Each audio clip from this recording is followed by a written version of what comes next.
Company Nasika Info. Balitang maasahan sa paghahatid ng impormasyon.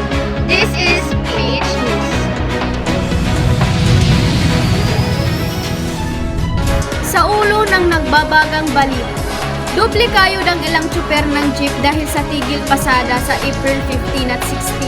Madaming estudyante ang dumalo sa Youthpreneur ng summit ng Go Negosyo sa Pasig City. Binigyan ng pamahalaan ng Solong Farmers Association ng Portasol Multi-Grain Dryer. Mahigit 700 Pinoy ang nawalan ng trabaho sa New Zealand.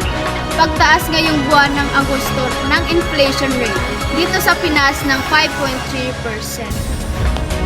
Nagdodoble kayod ngayon ang ilang tsuper ng jeep bago ang tinakdang tigil pasada sa April 15 at 16. Inuulat ni Charlie 33. Isa sa mga tsuper na ito ay si Macario Gingo, kung saan ang kanyang 800 pisong kanyang kinikita sa pamamasada ng jeep ay kanyang ipinadadala sa kanyang pamilya sa Bohol. Kaya wala siyang preno sa pagkayod, mapuna ng nawawalang kita sa pagtigil pasada sa Lunes at Martes. Sinabi naman ng presidente ng Metro Manila Council na handa silang umagapay sa naaapektuhan ng tigil pasada. Handa naman po kami, but also if I may share, kadalasan naman po ay hindi naman namin kinakailangan gamitin yung mga sasakyan. Just in case lang po, no, na talagang magkaroon nito ng epekto sa transportasyon, tsaka lang namin ginagamit. But Bicol, Iloilo, Cebu, Davao, General Santos, Bacolod at Baguio City ay ang mga lugar na maaapektuhan ng tigil pasada sa April 15. Dumalo ang madaming estudyante sa Youthpreneur Summit ng Go Negosyo sa Pasig City. Pangunahing layunin ng programa na himukin ang kabataan na magtayo ng negosyo habang bata pa. Ihatid mo ang balita, Ella Cachuen. Isa sa mga estudyante ay si Luke at ang kanyang girlfriend na naisipang magtayo ng mini donut business. Noong nakaraang taon ay kumuha siya ng puhunan sa kanyang savings mula sa allowance at sa tulong na rin ng kanyang magulang. Pero matapos ang ilang buwan ay hininto nila ang pagnegosyo. Dahil lumina ang kanilang kita, kaya masaya siya ngayon at nakasama siya sa Youthpreneur Summit ng Go Negosyo sa Rizal High School sa Pasig City. Kung paano magtayo ng negosyo. Ayon kay Go Negosyo founder Joey Concepcion, mahalaga ng matuunan ang pagiging entrepreneur o pagiging business-minded habang bata pa. The only way to propel our economy is to teach our young kids to be enterprising. Whether what I call it entrepreneurial, which is working for somebody in a company but being entrepreneurially minded, or becoming a negosyante. Si Vice President at Education Secretary Sara Duterte, hinimok din ang mga kabataan ng magnegosyo para pwedeng dumabli o triple ang sweldo pag may extra income. Paano ba tayo magkakaroon ng pera? Magtatrabaho tayo. Mabibigyan tayo ng sweldo. Pero yung sweldo natin hindi lumalaki. Pero paano natin palaguin, paramihin ang pera natin doon sa negosyo? Ibaba pa natin doon sa mga high school students ang pagtuturo kung paano magnegosyo at pagpapaintindi sa inyo kung paano magbabago ang buhay ninyo dahil marunong kayo magnegosyo. Nagsama ang DepEd at ang Go Negosyo para matulungan upang mas maraming estudyante na matuto sa usaping tungkol sa pera. Ella Cachuela, Think is PH.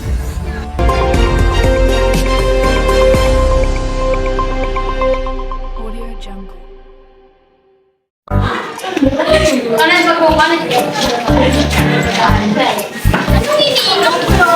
Gatas. Gatas na choco. Gatas na choco. Ano ba talaga? Tignan mo kaya. Bus na eh! Meron pa. Yes! Bear Brand Choco. Choco drink na masarap ang lasa, milk drink na pampalakas resistensya. Oo nga, tama. Sino? Secret! Bear Brand Choco from Nestle.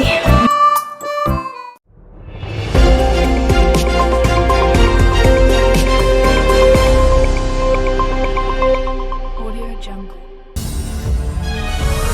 Nagbigay ang pamahalaan pamahalaan ng Portasol Multi-Grain Solar Dryer sa Solong Farmers Association sa pamamagitan ng Dos Post Eastern Summer. Iuulat ni Chari Joy. Dito ngayon sa Barangay Solongkan Avid Eastern Samar para masaksihan ang ceremonial turnover of the DOST Portasol Multigrain Solar Dryer during the Eastern Samar Provincial Science, Technology, Innovation and First Council Quarter Meeting FY24 DOST-POST Eastern Samar. Ang Portasol ay isang teknolohiya na naimbento ni Francisco Palayon, ang Pangulo ng Filipino Investment Society Producer Cooperative. Ito ay portable, stackable set ng green thermal dryer trees. Umaabot ito sa 150 kilos ng palay bawat pagpapatayo. Maaari rin itong magamit upang matuyo ang mais, beans, prutas at isda. Ito ay dinisenyo para ma-reduce ang moisture content at prevent pest infection, fungal growth at spoilage. Nakakatulong ito sa mga magsasaka sa Solong Farmers Association dahil meron silang isang Portasol Multigrain Dryer at maaari itong mapahusay ang kahusayan, resilience ng panahon at kalidad ng produkto sa mga magsasaka ng Solong Farmers Association. Chari J. Digia, nagbabalita. Mahigit 700 Pinoy sa New Zealand ang nawala ng trabaho nitong Kapaskuhan dahil sa pagsasara ng pinapasukan nilang kumpanya. Umaapi sila ng tulong lalo't kapos na raw sa paggastos. Nagpapatrol, Ella Cachuel. Namumblema ngayon ng mga Pinoy na ito sa Christchurch sa New Zealand matapos ang biglang pagsara ng kanilang kumpanya. Wala pong abiso, papasok na po kami ng umaga, tsaka po nag-text sa amin na huwag kayong pumasok. May Zoom meeting po tayo. Sabi nila. Ganun lang po. Ganun lang. Anong sinabi niya sa Zoom meeting?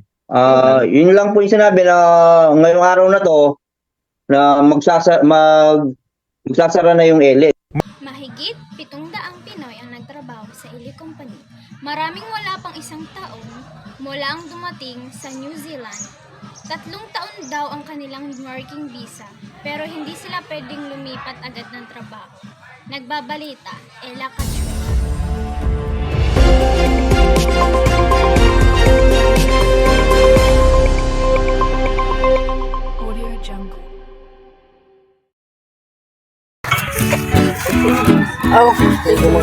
Jess, alam ko na, hanapan kita ng cutie.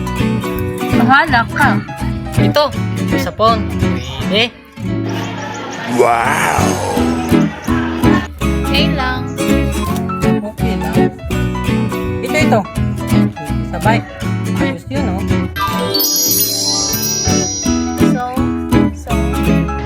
So, ito. Sigurado na ka rito. Ito sa puno, oh. Ano lang talaga, eh. Nice! Ito sa car. Ito sa stairs.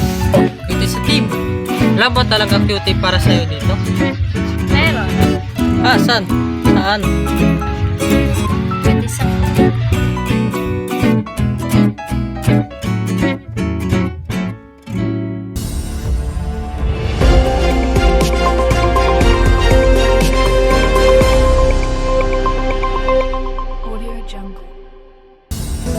labis-labis na pagtaas ng ating inflation rate sa ating bansa kumpara sa mga nakaraang taon.